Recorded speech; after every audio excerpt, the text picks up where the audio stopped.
Naitwa Mwalimu Itika Michael Kibona wa shule ya msingi Mtumbo. Kipekee ninawashukuru wahamasishaji wa Mama Samia kuhusu msaada wa sheria.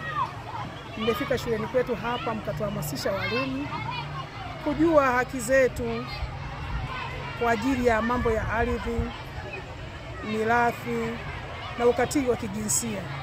Kwa kweli kwa eneo letu hili la Vwawa, tuseme kwa mkoa mzima wa Songwe, ukatili upo, lakini swala ni kwamba wananchi hawafahamu sheria.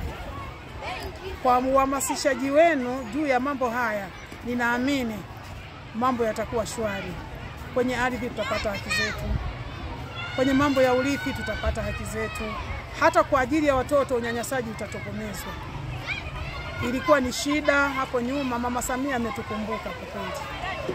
Tunamshukuru sana, yani kama sisi walimu na wananchi tunamshukuru kwa ujumla. Mungu ambariki sana.